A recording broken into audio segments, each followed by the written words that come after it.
जय श्री कृष्णा। राधे राधे। आप सभी को आषाढ़ मास के शुक्ल पक्ष की देव शयनी एकादशी की हार्दिक शुभकामनाएं। इस एकादशी को देव शयनी एकादशी, हरि शयनी एकादशी भी कहा जाता है।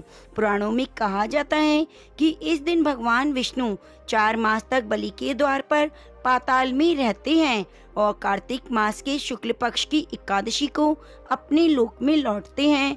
इन 4 महीनों में भगवान विष्णु के क्षीर सागर में शयन अथवा पाताल में निवास करने के कारण ही विवाह आदि शुभ कार्य नहीं होते। भगवान श्री हरि देव शयनी एकादशी के दिन ही पाताल लोक में निद्रा में क्यों जाते हैं, इस बारे में पुराणों में एक बहुत ही सुंदर कथा प्रचलित है। जिस कथा के अनुसार इस एकादशी के दिन भगवान श्री हरि ने शंखासुर नाम के व्यक्ति का वध किया था, जिसके बाद भगवान श्री हरि इसी दिन से आरंभ करके 4 मास तक क्षीर सागर में शयन करते हैं और कार्तिक शुक्ल एकादशी को जागते हैं।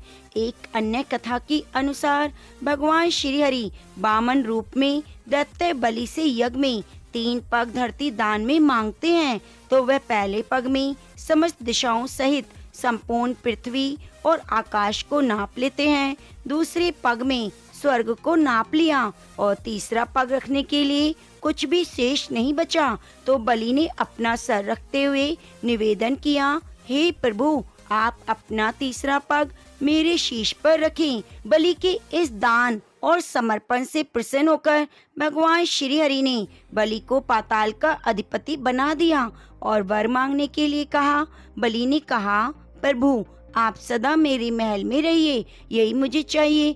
अब भगवान विष्णु बलि को दिए हुए वचन के बंधन में बंध चुके थे। ऐसे में जब भगवान विष्णु पाताल लोक में निवास करने लगे तो माता लक्ष्मी जी भगवान श्री हरि की पत्नी हैं, बहुत ही दुखी हुई। इधर सृष्टि के संचालन कार्य में भी बाधा आने लगी। तब भगवान विष्णु की अनुपस्थिति रहने के कारण माता लक्ष्मी बहुत दुखी हुई और उन्होंने बलि को अपना भाई बनाया। बलि से भगवान को वचन मुक्त करने का अनुरोध किया।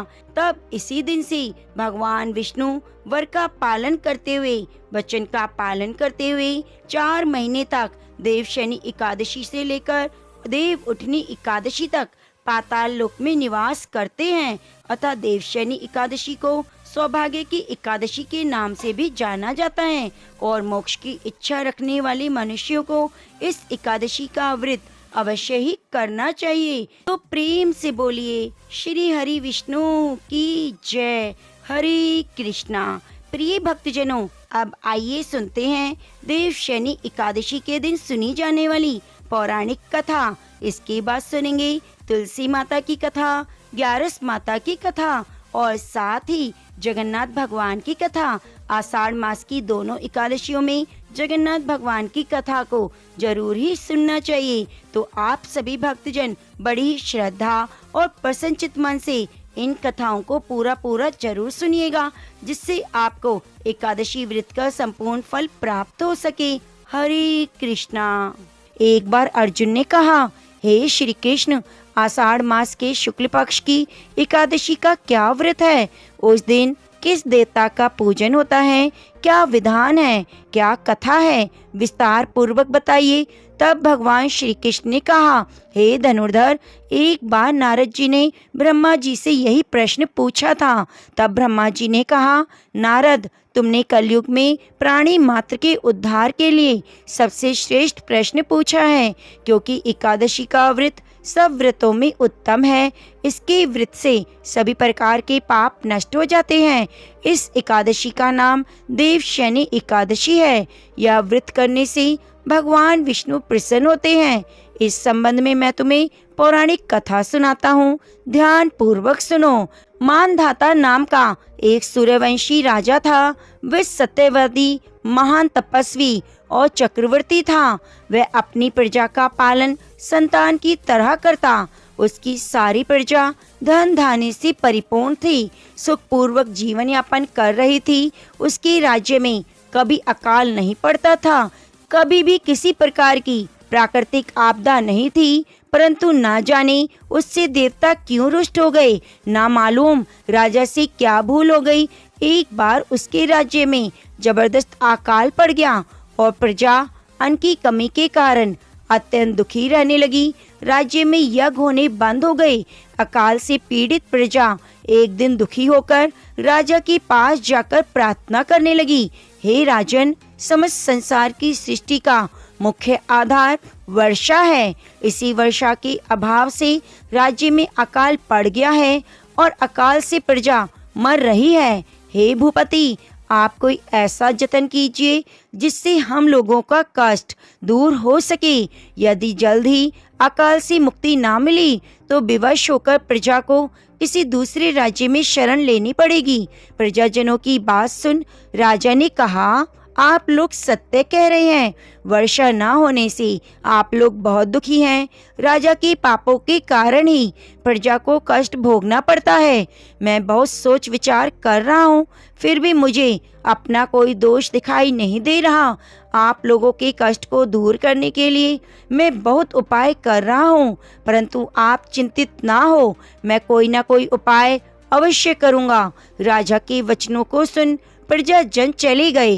राजा मानधाता भगवान की पूजा कर कुछ विशिष्ट व्यक्तियों को साथ लेकर वन में चल दिया। वहां वह ऋषि मुनियों के आश्रम में घूमते घूमते अंत में ब्रह्मा जी के मानस पुत्र अंगी ऋषि के आश्रम में पहुंच गया। रथ से उतरकर राजा आश्रम में चले गए। वहां ऋषि अभी नित्य कर्म से निवृत्ति हुए थे कि राजा ने उनके सन्मुख पहुंचकर उन्हें प्रणाम किया। ऋषि ने राजा को आशीर्वाद दिया और फिर पूछा, हे राजन, आप इस स्थान पर किस प्रयोजन से पधारे हैं, सो कहिए। राजा ने कहा, हे महर्षि, मेरे राज्य में 3 वर्ष से वर्षा नहीं हो रही, इससे अकाल पड़ गया है और प्रजा कष्ट भोग रही है। राजा के पापों के प्रभाव से ही प्रजा को कष्ट मिलता है, ऐसा शास्त्रों में लिखा है।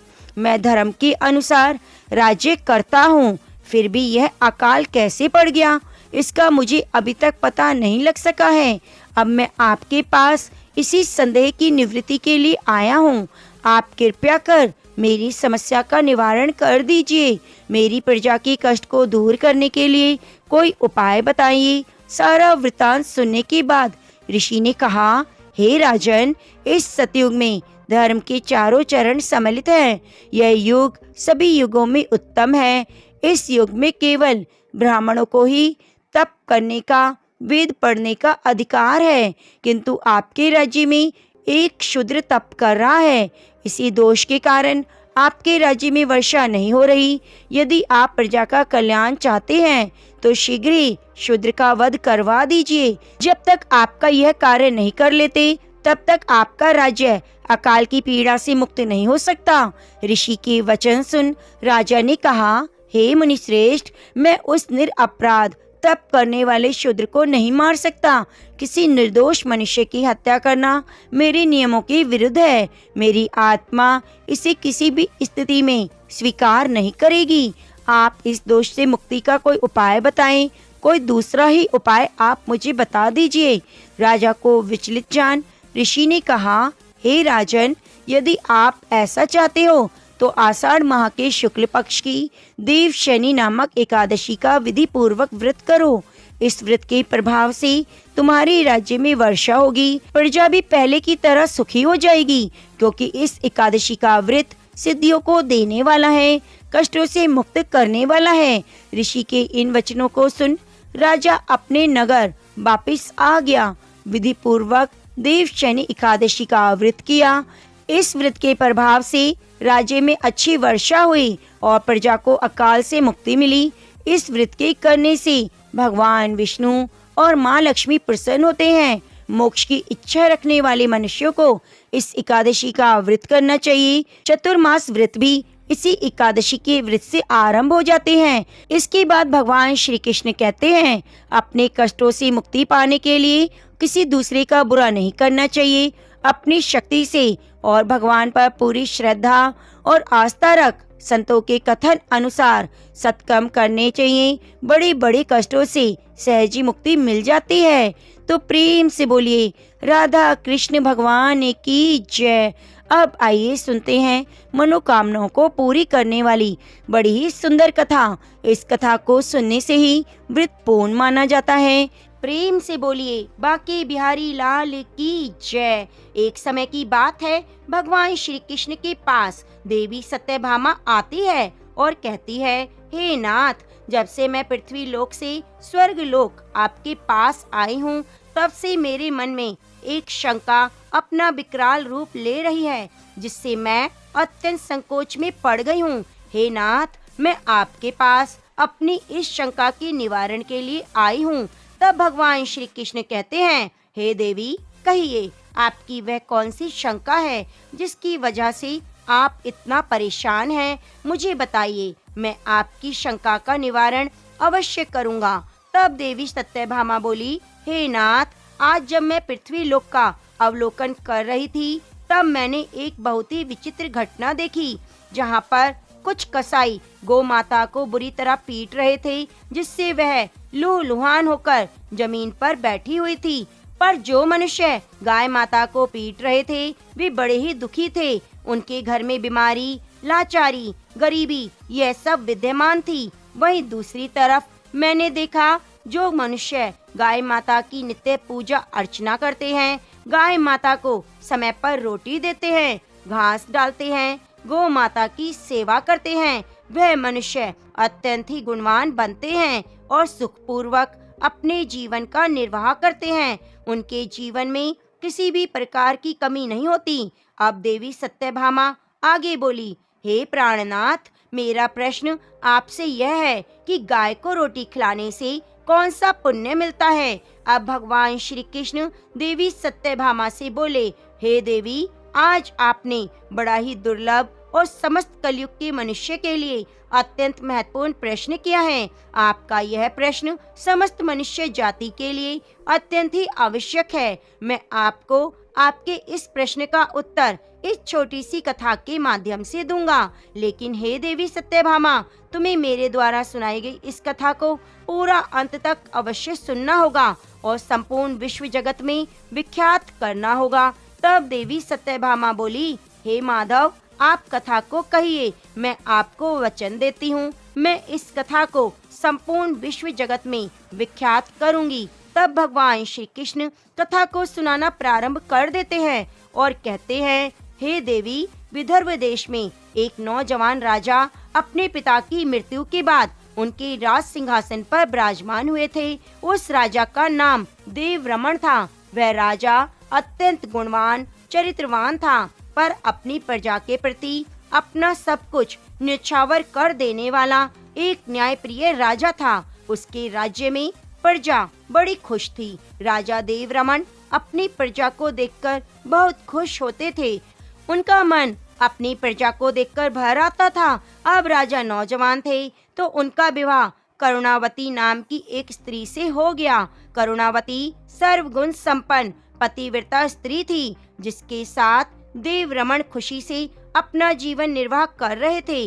अब ऐसे ही उनका जीवन लगभग 4 वर्षों तक बीतता रहा। अब इन 4 वर्षों में राजा देवरमण ने कई प्रयास किए, लेकिन उनकी पत्नी मां नहीं बन पाई, जिससे राजा को संतान की चिंता सताने लगी। एक दिन राजा इसी गम में डूबे हुए अपनी राजगद्दी पर बैठे ये सोच रहे थे कि आखिरकार अगर कारणवश मेरी मृत्यु हो गई तो मेरा राजभार कौन संभालेगा। यह सोच ही रहे थे, तभी उन्हें महर्षि मारीची की याद आई। महर्षि मारीची आध्यात्मिक ज्ञान की जानकारी रखने वाले एक ब्रह्म ऋषि थे। उन्हें संपूर्ण वेदों का ज्ञान था। वे भविष्य, वर्तमान, भूत सब कुछ देख सकते थे। अब अगले दिन राजा देवरमण अपनी रानी को लेकर महर्षि मारीची के पास जाते हैं, और जब महर्षि मारीची राजा देवरमण और रानी करुणावती को अपने आश्रम में आया हुआ देखते हैं, तो वे उनसे कहते हैं, हे राजन, आज आप किस प्रयोजन से हमारे द्वार पधारे हैं? क्या आपके राज्य पर कोई संकट आया है जिसकी वजह से आप यहाँ आए हैं, या फिर आपके यहाँ आने की वजह आपका वैराग्य धारण करना है? लेकिन आप जैसे धीर वीर पुरुष को वैराग्य शोभा नहीं देता। आप तो अच्छे राजा हैं, आपको तो संपूर्ण प्रजा का ध्यान रखना है और प्रजा आपके राज्य में अत्यंत सुखी है। अभी अभी तो आपकी शादी हुई है, आप विवाह सुख का तो आनंद कर लें। आप अपना नहीं तो रानी के बारे में सोचें। तब राजा देव रमन कहने लगे, हे महर्षि, मैं ना तो यहाँ वैराग्य को धारण करने आया हूँ और ना ही मेरे राज्य पर संकट आया है, लेकिन हे त्रिकालदर्शी महर्षि, आप तो समस्त वेदों के ज्ञाता हैं। आप तो प्रत्येक मनुष्य का चेहरा देखकर उसका भाग्य बता देते हैं। हे महर्षि, आप मेरी शंका को क्यों नहीं भांप पा रहे? अब महर्षि मारीची कहते हैं, हे राजन, मैंने अपनी शंका समझ ली कि आप किस प्रयोजन से हमारे आश्रम में आए हैं। तब महाराजा देव रमन कहते हैं, हे महर्षि, कृपया हमारी सहायता करें और हमें वह ज्ञान दें कि हम किस वजह से अभी तक संतान सुख से वंचित हैं। हमें उसका कारण बताएं। अब राजा की इस प्रकार के करुण स्वर सुनकर महर्षि मारीची को उन पर दया आ जाती है और महर्षि मारीची कहते हैं, हे राजन, आप धैर्य रखिए, मैं अभी आपको बताता हूँ कि वह कौन सा कारण है जिसकी वजह से आपको अभी तक संतान सुख से वंचित रहना पड़ा है। तब महर्षि मारीची अपनी दिव्य दृष्टि से राजा देव रमन का भूतकाल देखते हैं। तब उन्हें पता चलता है कि राजा देव रमन ने भूतकाल में एक गाय के ऊपर अनजाने में ही अपराध कर दिया था, जिस वजह से उन्हें संतान सुख से वंचित रहना पड़ा है। प्रिय भक्तजनों, अब महर्षि राजा देव रमन से कहते हैं, हे महाराज, आपसे जाने अनजाने में आपके भूतकाल में आपसे गलती हुई है। आप अपने मित्र के यहाँ से रथ में बैठकर आ रहे थे, तब रास्ते में एक गर्भवती गाय ने आपको पुकार लगाई, हे राजन, मैं बहुत भूखी हूँ, मुझे खाने के लिए रोटी दे दो, मेरे पेट में मेरा शिशु पल रहा है। आपने उस गाय की बात पर ध्यान नहीं दिया, आप आगे बढ़ गए। वह गाय करुण विलाप करती रही, इसी वजह से उस गाय का आपको श्राप लगा है। उस गाय ने आपको श्राप दिया है कि जिस प्रकार आज तुम मुझसे मोह मोड़कर जा रहे हो, उसी प्रकार संतान सुख तुम्हारी चौखट से मुंह मोड़ लेगा। महर्षि अब आगे कहते हैं, हे राजन, इसी वजह से आपको संतान सुख से वंचित रहना पड़ा है। महर्षि के मुख से यह बातें सुनकर राजा बड़े दुखी हो गए कि मैंने अपनी प्रजा का इतना ध्यान रखा, मुझसे ही बड़ा पाप कैसे हो गया। वे दुखी मन से महर्षि से बोले, हे महात्मन, क्या इसका कोई उपाय है आपके पास? तब महर्षि ने राजा देव रमन को बताया, हे राजन, जिस प्रकार आपने अपने भूतकाल में एक गाय की सेवा से अपना मुख मोड़ लिया, अब आपको गाय की सेवा करनी होगी, तभी जाकर आपको संतान सुख की प्राप्ति होगी। महर्षि के मुख से यह बातें सुनकर राजा देव रमन अत्यंत प्रसन्न होते हैं और महर्षि को बारंबार धन्यवाद करते हैं। अब महर्षि मारीची राजा देव रमन से कहते हैं, हे राजन, मेरे पास ममता नाम की एक अत्यंत प्रिय गाय है, आप जाकर उस गाय की सेवा करो। यदि उस गाय ने आपको आशीर्वाद दे दिया, तब आपको अवश्य ही संतान सुख की प्राप्ति होगी। अब महर्षि राजा को गाय देते हुए बोले, हे राजन, अब आपको इस गाय को प्रतिदिन चराने के लिए जाना होगा, नित्य आश्रम में आकर पूजा आराधना करनी होगी। राजा को संतान सुख के लिए सब कुछ मंजूर था। अब गाय को लेकर राजा देव रमन महर्षि के आश्रम से चले आते हैं और गाय की सेवा करने लगते हैं। राजा देव रमन गाय को चराने के लिए प्रतिदिन जंगल में ले जाया करते। जब वह गाय चरने लगती तो राजा देव रमन उसके पीछे पीछे चलते। उस गाय को वह इधर उधर से हरी हरी घास लाकर उस गाय को खिलाने लगते। तो वह गाय किसी वृक्ष के नीचे बैठती, उसके लिए तालाब से पानी लाते, उसे पिलाते और अपने हाथों से उसके मस्तक को सहला देते। इस प्रकार से राजा देव रमन उस गाय की सेवा में अपना सब कुछ न्यौछावर करने लगे और जब शाम हो जाती तो महाराज उस गाय के साथ आश्रम में लौट आते। आश्रम में पहुंचते ही उस ममता गाय ने महाराज को अपनी जीभ से चाटना शुरू कर दिया, जिससे महाराज का शरीर पवित्र हो गया, उसके सभी पाप नष्ट हो गए। उसके बाद महारानी करुणावती ने आगे आकर ममता गाय के आगे हाथ जोड़े, विधि पूर्वक पूजन किया और चरणों में मस्तक झुकाया। फिर उस गाय ने उस रानी की पूजा स्वीकार की। रानी पर अपनी दृष्टि डालकर उसके सभी दोष समाप्त कर दिए। गाय की दृष्टि पड़ते ही रानी पवित्र हो गई। इस प्रकार से देवरमण को उस गाय की सेवा करते हुए 17 दिन बीत गए। फिर 21वें दिन महाराज जब गाय को जंगल में लेकर गए तो वह गाय को चरते चरते कैलाश पर्वत पर चली गई। अब भगवान श्री कृष्ण कहते हैं, हे देवी सत्यभामा, उसके पीछे पीछे राजा देवरमण भी चले गए। अब वहाँ उस पर्वत पर खड़े होकर राजा देवरमण कैलाश पर्वत की सुंदरता को निहार रहे थे और इतने में ही अचानक से एक बाघ ने आकर उस गाय को बलपूर्वक दबोच लिया। राजा को उस बाघ के आने की आहट नहीं पता चली। अब जैसे ही बाघ ने गाय को दबोचा, तुरंत ही ममता गाय ने जोर से कहा, हे महाराज मेरी रक्षा करो। राजा देवरमण ने गाय की तरफ देखा तो गाय को एक बाघ ने पकड़ रखा था और बाघ के नाखूनों के घाव की वजह से गाय को यातनाएं हो रही थी। उसकी आंखों से आंसुओं की धारा बहने लगी, जिसे देखकर महाराज व्यथित हो उठे। उन्होंने तुरंत ही अपना बाण निकाला और धनुष की डोरी पर रखा। उस बाघ को मारने के लिए प्रत्यंचा खींची। उसी समय उस बाघ ने महाराज की तरफ देखा। वह बाघ एक मायावी था। उस बाघ की दृष्टि पड़ते ही महाराज का शरीर जैसे बर्फ की तरह जम गया। उनकी शक्ति क्षीण हो गई, सारा बल शून्य हो गया। तभी बाघ ने अपनी गर्जना भरी आवाज में कहा, हे राजन, मेरे ऊपर प्रहार करना तुम्हारे बस की बात नहीं। इस पर्वत पर तुम तो क्या, मुझे कोई नहीं मार सकता, क्योंकि भगवान भोलेनाथ मेरी ही पीठ पर पैर रखकर नंदी पर विराजमान होते हैं। इसलिए तुम मुझे मारने की चेष्टा मत करो। अगर मुझे मारने की कोशिश करोगे तो तुम विफल ही रहोगे। अब तुम यहाँ से लौट जाओ। विधाता ने इस गाय को आज मेरा भोजन बनाया है।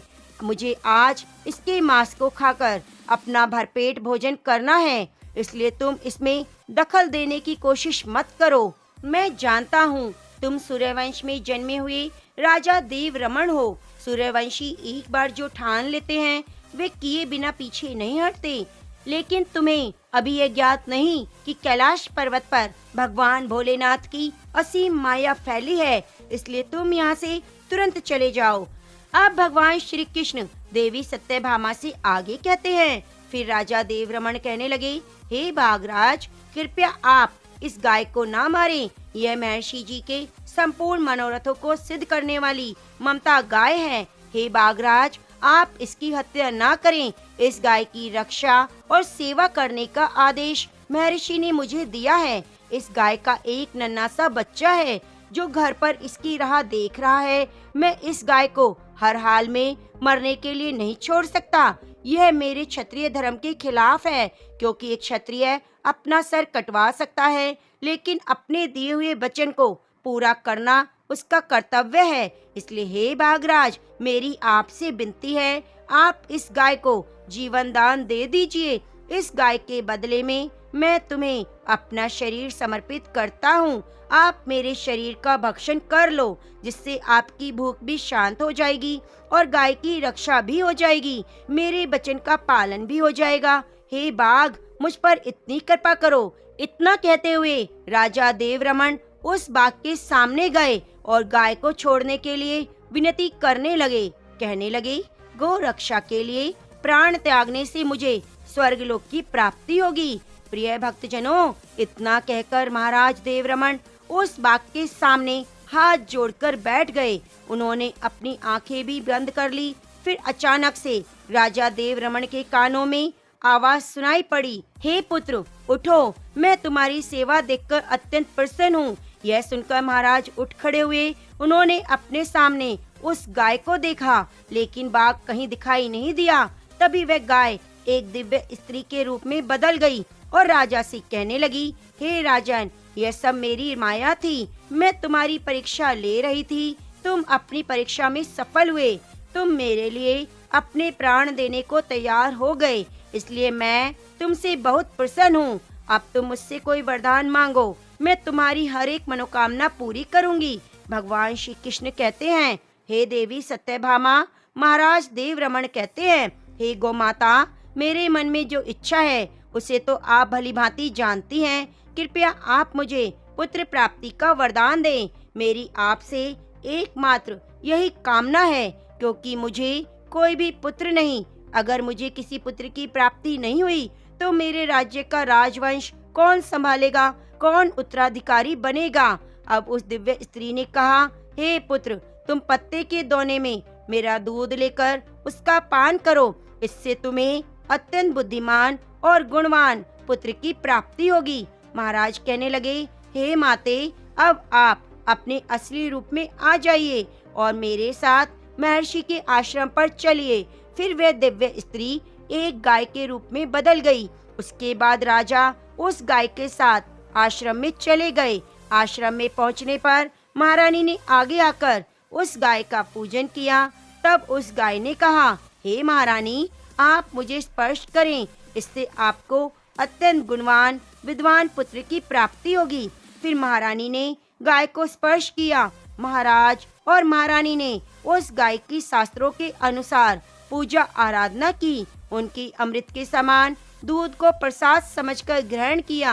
अब महर्षि मारीची कहने लगे, हे राजन, अब आप अपने पाप से मुक्त हो चुके हैं। आपकी सभी मनोकामनाएं पूरी होंगी। आप अपने राजमहल को लौट जाइए और कुछ समय बाद उन्हें एक अत्यंत सुंदर गुणवान पुत्र की प्राप्ति होती है, जिससे वे दोनों बड़े खुश होते हैं और कुछ सालों में उन्हें 2 पुत्र 3 कन्याओं की प्राप्ति होती है। भगवान श्री कृष्ण कहते हैं, हे देवी सत्यभामा, जो भी मनुष्य गाय की सेवा करता है, भोजन कराता है, पूजा करता है, उस मनुष्य के सभी काम सफल होते हैं। जो मनुष्य गाय की रक्षा करता है, उसकी कभी भी दुर्गति नहीं होती। मृत्यु के बाद देवलोक में जाता है और भगवान विष्णु के दर्शन करने का सौभाग्य प्राप्त होता है। भगवान विष्णु की गजेंद्र मोक्ष की सभी मनोकामनाओं को पूरी करने वाली कथा। भगवान अपने भक्त की परीक्षा तो लेते हैं, लेकिन उसकी भक्ति को देखकर नंगे पांव ही दौड़े चले आते हैं। अति प्राचीन काल की बात है। द्रविड़ देश में एक पांड्य वंशी राजा राज्य करते थे। उनका नाम इंद्रद्युम्न था। वे भगवान की आराधना में अपना अधिक समय व्यतीत करते थे। यद्यपि उनके राज्य में सभी और सुख शांति थी। प्रजा प्रत्येक रीति से संतुष्ट थी। तभी राजा इंद्रद्युम्न अपना समय राज कार्य में कम दे पाते थे। वे कहते थे कि भगवान विष्णु ही मेरे राज्य की व्यवस्था करते हैं, अतः वे अपने परम प्रभु की उपासना में ही हमेशा लीन रहते। राजा इंद्रद्युम्न के मन में आराधना की लालसा दिन प्रतिदिन बढ़ती जा रही थी। इस कारण वे राज्य को त्याग कर मलय पर्वत पर रहने लगे। उनका वेश तपस्वियों जैसा था। सिर के बाल बढ़कर जटा के रूप में हो गए। वे निरंतर परब्रह्म परमात्मा की आराधना में तल्लीन रहते। उनके मन और प्राण भी श्री हरि के चरण कमलों में मधुकर बने रहते। इसके अतिरिक्त उन्हें जगत की कोई वस्तु नहीं सुहाती। उन्हें राज्य, कोष, प्रजा, पत्नी आदि प्राणी या पदार्थ की स्मृति भी न होती थी। एक बार की बात है, राजा इंद्रद्युम्न प्रतिदिन की भांति स्नान से निवृत्त होकर सर्व समर्थ प्रभु की उपासना में लीन थे। उन्हें भाई जगत का तनिक भी ध्यान नहीं था। संयोगवश उसी समय महर्षि अगस्त्य अपने सभी शिष्यों के साथ वहां पहुंच गए, लेकिन राजा ने ना तो पाद किया, न अर्घ दिया और ना ही स्वागत किया। मौन व्रती राजा इंद्रद्युम्न परम प्रभु के ध्यान में लीन थे।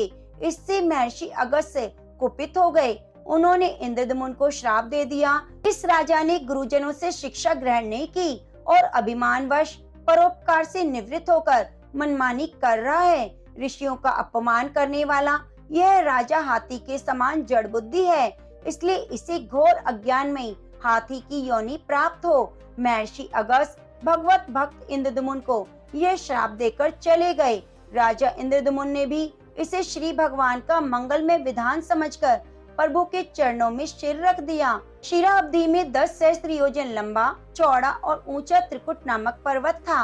वह पर्वत अत्यंत सुंदर और श्रेष्ठ था। उस पर्वतराज त्रिकुट की तराई में ऋतुमान नामक भगवान वरुण का क्रीड़ा कानन था। उसके चारों ओर दिव्य वृक्ष सुशोभित थे। वे वृक्ष सदा पुष्पों और फूलों से लदे रहते थे।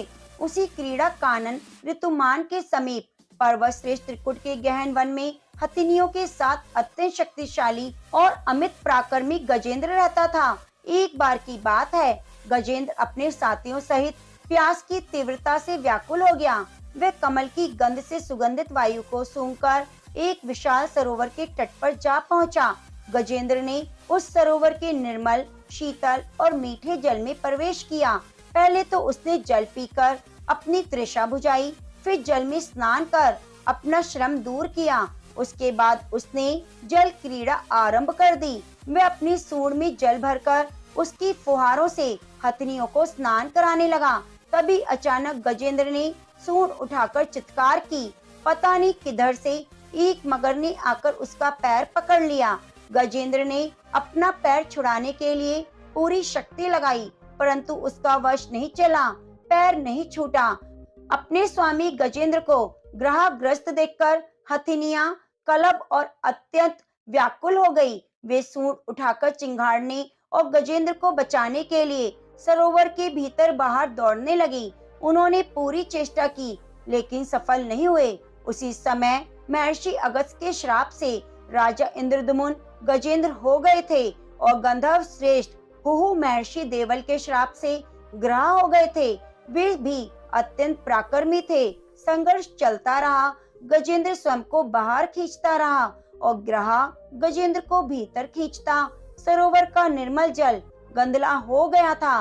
कमल दल शत विषक्त हो गए। जल जंतु व्याकुल हो उठे। गजेंद्र और ग्रह का संघर्ष एक सहस्त्र वर्ष तक चलता रहा। दोनों जीवित रहे। यह दृश्य देखकर देवगण चकित हो गए। अंततः गजेंद्र का शरीर स्थिर हो गया। उसके शरीर में शक्ति और मन में उत्साह नहीं रहा, परंतु जलचर होने के कारण ग्रह की शक्ति में कोई कमी नहीं आई। उसकी शक्ति बढ़ गई। वह नवीन उत्साह से अधिक शक्ति लगाकर गजेंद्र को खींचने लगा। असमर्थ गजेंद्र के प्राण संकट में पड़ गए। उसकी शक्ति और पराक्रम का अहंकार चूर चूर हो गया। वह पूर्णतया निराश हो गया, किंतु पूर्व जन्म की निरंतर भगवत आराधना के फलस्वरूप उसे भगवत स्मृति हो आई। उसने निश्चय किया कि मैं कराल काल के भय से चराचर प्राणियों के शरण सर्व समर्थ प्रभु की शरण ग्रहण करता हूँ। इस निश्चय के साथ गजेंद्र मन में एकाग्र कर पूर्व जन्म में सीखे श्रेष्ठ स्तोत्र द्वारा परम प्रभु की स्तुति करने लगा। गजेंद्र की स्तुति सुनकर भगवान विष्णु प्रकट हो गए और गजेंद्र को पीड़ित देखकर भगवान विष्णु गरुड़ पर आरूढ़ होकर अत्यंत शीघ्रता से उक्त सरोवर के तट पर पहुँचे। जब जीवन से निराश और पीड़ा से छटपटाते गजेंद्र ने हाथ में चक्र लिए गरुड़ भगवान विष्णु को तीव्रता से अपनी ओर आते देखा, तो उसने कमल का एक सुंदर पुष्प अपनी सूंड में लेकर ऊपर उठाया और बड़े कष्ट से कहा, नारायण जगत गुरु भगवान, आपको नमस्कार है। गजेंद्र को अत्यंत पीड़ित देखकर भगवान विष्णु गरुड़ की पीठ से कूद पड़े और गजेंद्र के साथ ग्रह को भी सरोवर के बाहर खींच लाए और तुरंत अपने तीक्ष्ण चक्र से ग्रह की मुंह फाड़कर गजेंद्र को मुक्त कर दिया। ब्रह्म आदि देवगण श्री हरि की प्रशंसा करते हुए उनके ऊपर फूलों की वृष्टि करने लगे। सिद्ध और महर्षि पर ब्रह्म भगवान विष्णु का गुणगान करने लगे।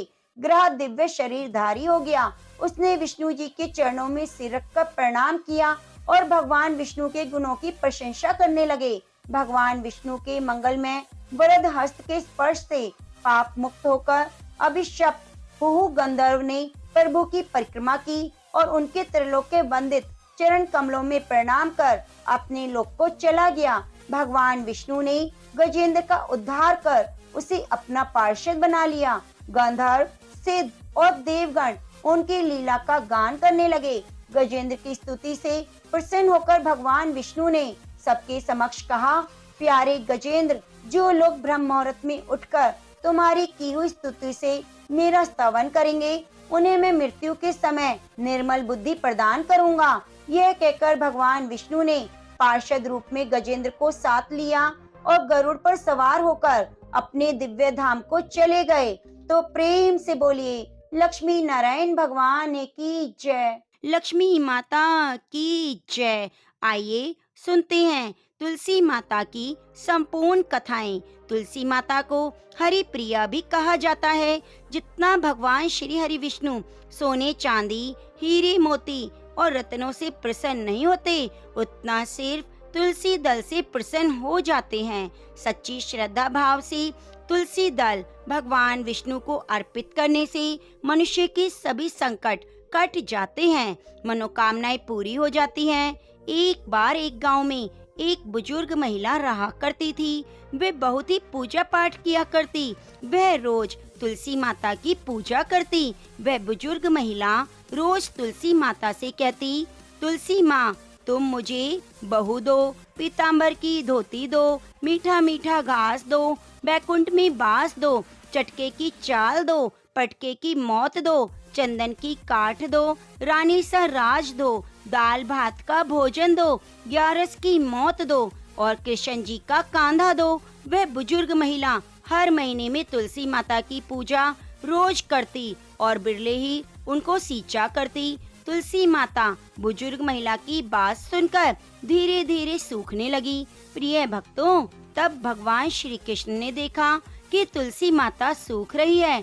तभी एक दिन भगवान श्री कृष्ण तुलसी माता के पास प्रकट हुए और भगवान श्री कृष्ण ने तुलसी माता से पूछा, हे तुलसी, तुम क्यों सूख रही हो? सभी महिलाएं तुम्हारी पूजा करती हैं, तुमको रोज सींचती हैं, लेकिन फिर भी सूखती जा रही हो।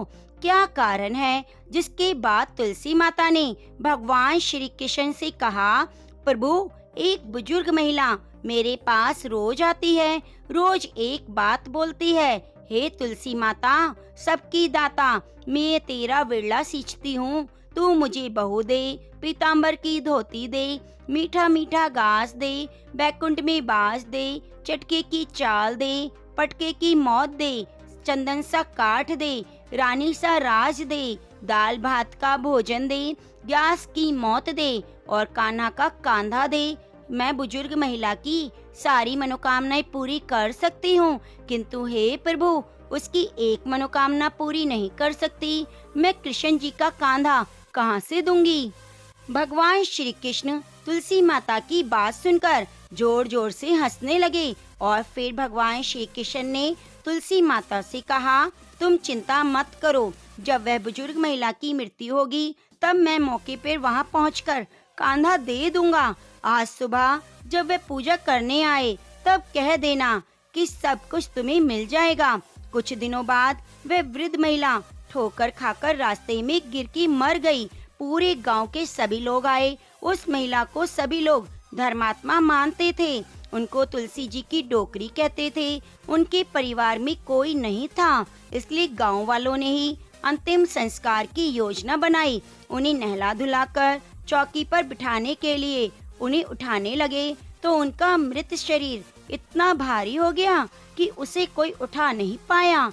यह देखकर वहाँ के लोग बातें करने लगे, कहने लगे, इतना पूजा पाठ करती थी, हर समय माला फेरती थी, इसलिए ये इतनी भारी हो गई। वहीं पूरे गांव में चर्चा होने लगी, डोकरी माई कोई भक्ति नहीं करती थी, वे छल कपट करती थी। हम जिसे धर्मात्मा समझते थे वह तो पापिन थी जो किसी से भी उठ नहीं पा रही। यह इसके कर्मों की सजा है।